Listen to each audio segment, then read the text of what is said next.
Yeah, when is it self-esteem and when is it ego gone haywire?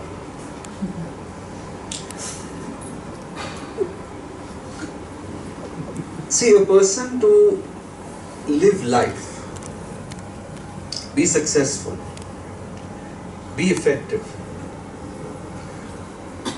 and as a human being, I mean just a normal human life, self-esteem and self-worth are mandatory. Only when your self-esteem falls, you look at yourself as worthless or less than others, do a lot of your troubles start. And this could sometimes be because of the kind of childhood that you've had. A parent might influence you to think that. Your friends might sometimes influence you to think that. So when your self-esteem falls, you are actually going to invite a lot of trouble in your life, a lot of pain in your life, even if not trouble. A lot of pain in different, you can say, different aspects of your life. Maybe it could result in you doing poorly in your job, you being miserable in your job. It could result in very bad relationships. It could result in you being socially not acceptable to people. So, it could bring you pain in a lot of ways. Also, your ability to succeed will be severely hampered if you don't believe in yourself. If you don't look at yourself as something that is well worth paying attention to, worth listening to. You have to listen to yourself sometimes. That is important and that is mandatory. But when that self-esteem crosses a fine line and goes into arrogance, and you think, where is this going? I am the best.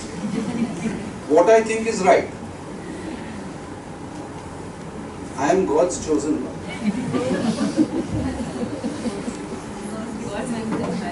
I am God's gift to man. If you go into that zone, that is ignorance. And someday, sometime, the universe will have such great fun pulling you down and crashing you and decimating your ego. It always happens. See the lives of all arrogant people. Arrogant means really arrogant. Somewhere they will trip, somewhere they will fall flat on their face or with egg on their face. It always happens.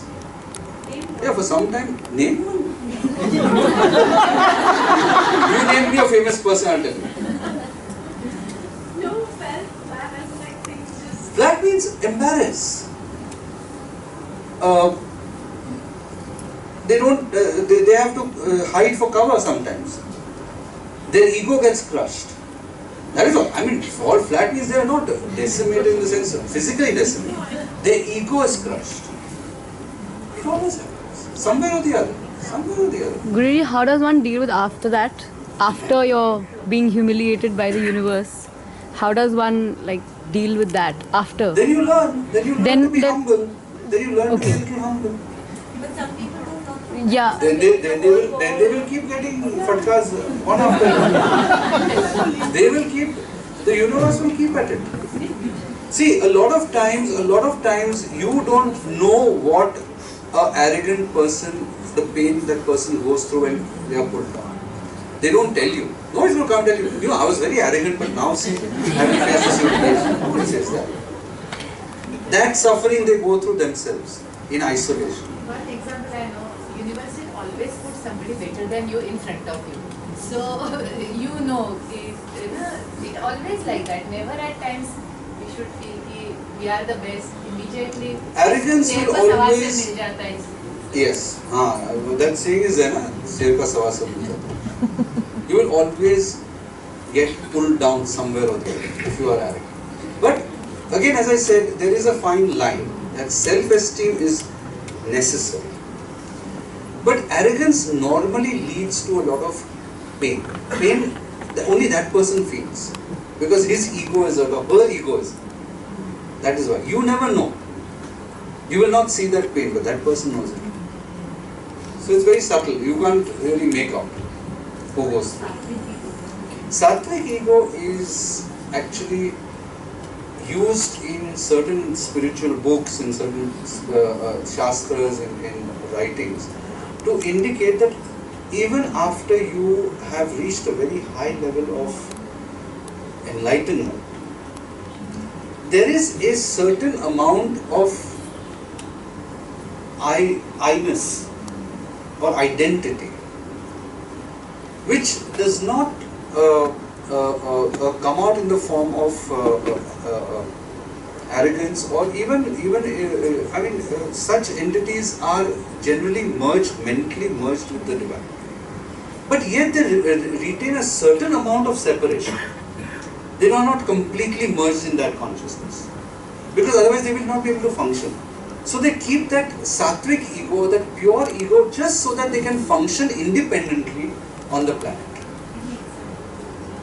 Well, I think most of these great sages and saints, Babaji for example, or you can say Why they have to be Sai Baba. Because they have to do.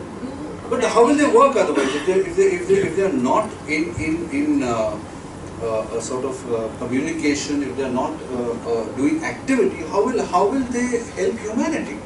So in order to function as a human being, independent human being, and yet be at that extremely high stage of spiritual evolution, you need that sattvic ego, which Like it's wearing the tag of Babaji. Like yeah, exactly. So you wear that tag, but not that it means anything to them, but yet it gives them an identity so that they can function on the planet. So that is where the sattvic ego comes in. It's actually just like self-esteem. No, sattvic ego is not self-esteem. Self-esteem is for all normal human beings. But sattvic ego is only when you reach a certain extremely high level of evolution, when you are almost merged in the divine consciousness, but yet you retain a certain amount of independence and individuality. That is called sattvic.